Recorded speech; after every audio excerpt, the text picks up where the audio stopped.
ආශිර්වාදමත් දවසක්. අද දවසේත් අපගේ දිනපතා මෙනෙහි කිරීමේ පණිවිඩයට අපි යොමු වෙන්න යනවා. ඉතින් ප්‍රථමයෙන්ම අද දවසේ තේමාව හා තේමා බයිබල් පාඨය අපි බලමු.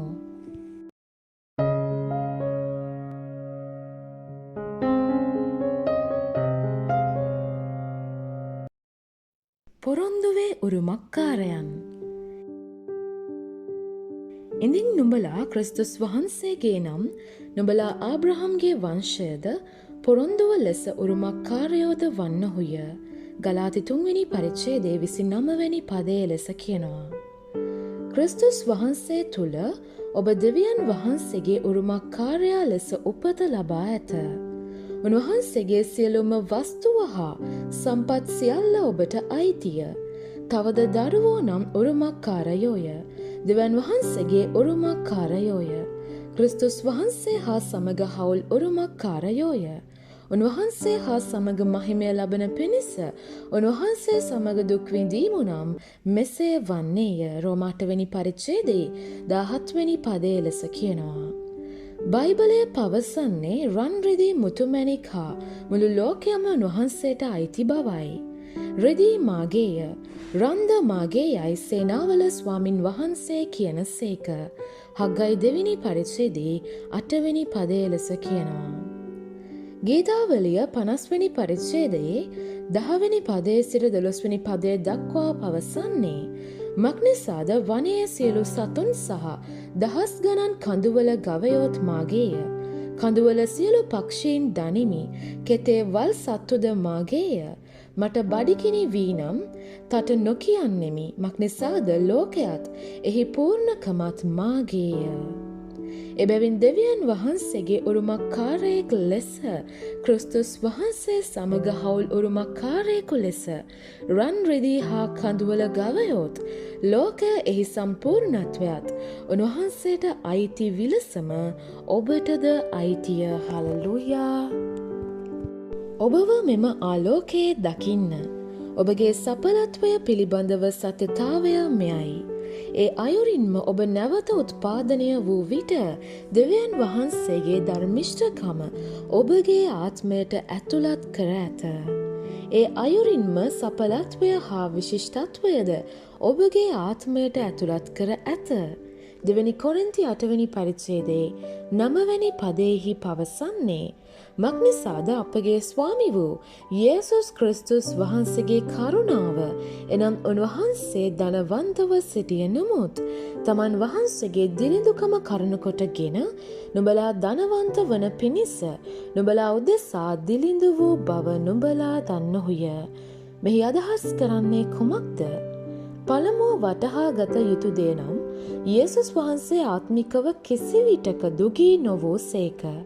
එබැවින් ඉහත ශුද්ධ ලියවිලි පාඨයේ සඳහන් කරන්නේ භෞතික ද්‍රව්‍යමය හා ආර්ථිකමය ආශිර්වාදයන් ගැනය. යේසුස් වහන්සේ දුගී බවට පත් වූයේ ඔබ උදෙසාය. එබැවින් උන්වහන්සේ අත්හරිනු ලැබූ දේ ඔබ බහුලත්වයෙන් උරුම කරගන්න. ඔබගේ රැකියාව හෝ ව්‍යාපාරය ඔබගේ ලැබීමේ මාර්ගය ලෙස නොසලකා ප්‍රීතියෙන් පිරී සඵලවත් ජීවිතයක් දිනපතා ජීවත් වන්න. දෙවියන් වහන්සේගේ සියලුම ආශිර්වාදවල වාසස්ථානය ඔබය. ලෝකය මැවීමට ප්‍රථමයෙන් ක්‍රිස්තුස් වහන්සේ තුළ අප තෝරාගත් ලෙසම උන්වහන්සේ තුළ ස්වර්ගීය ස්ථානවල සියලු ආත්මික ආශිර්වාදවලින් උන්වහන්සේ අපට ආශිර්වාද කළසේක. එපිස 1 වෙනි පරිච්ඡේදයේ 4 වෙනි පදයේ ලෙස කියනවා. ස්වාමින් වහන්සේ අබ්‍රහම්ට පැවසූ දේ සිහි කරන්න. නුඹට ආශිර්වාද කොට නුඹේ නාමය කීර්තිමත් කරන්නෙමි. නුඹද ආශිර්වාදයක් වෙන්නොත් පති 12 වෙනි පරිච්ඡේදයේ 2 වෙනි පදයේ ලෙස කියනවා. උන්වහන්සේ සත්‍ය වශයෙන්ම ආබ්‍රහම්ව ආශිර්වාද කළසේක. ගලාති 3 වෙනි පරිච්ඡේදයේ 16 වෙනි පදයේහි පාවල්තුමා ඒ පොරොන්දුව ආබ්‍රහම්ට පමණක් නොව ඔහුගේ බීජයටත් බව එළිදරව් කළේය. ඒ බීජය ක්‍රිස්තුස් වහන්සේය. අප අපගේ ආරම්භක පාඨයේ කියවූයේ ඉදින් නුඹලා ක්‍රිස්තුස් වහන්සේගේ නම් නුඹලා ආබ්‍රහම්ගේ වංශයද පොරොන්දුව ලෙස උරුමකාරයෝද වන්නහුය ගලාති 3 වෙනි පරිච්ඡේදයේ 29 වෙනි පදයේ ලෙස කියනවා. ආබ්‍රහම්ගේ ආශිර්වාදයේ උරුමකාරයා ඔබය. ඔබ යන්නා වූ සෑම තැනකම ඔබ සමග එම ආශිර්වාදය රැගෙන යයි. ඔබ යම් තැනකට පැමිණෙන්නේද ආශිර්වාදයද එහි පැමිණෙයි. හලෙලූයා. ඉතින් අද දවසේ වැඩිදුර අධ්‍යයනයන්හි තිබෙන බයිබල් පද අපි බලන්නට යනවා. ප්‍රථමයෙන්ම එපේස පළමුවෙනි පරිච්ඡේදයේ 11 වෙනි පදය. එසේය තමන්ගේ කැමැත්තේ මන්ත්‍රණය හැටියට සියල්ල සිද්ධ කරන්නා වූ තැනන් වහන්සේගේ නියමේ ප්‍රකාරයට අපි පෙර නියම කරනු ලැබ ක්‍රිස්තුස් වහන්සේ තුළ උරුමයක් වී සිටිමුව. ඒ වගේම කොලොස්සි පළමුවෙනි පරිච්ඡේදයේ 12 වෙනි පදය.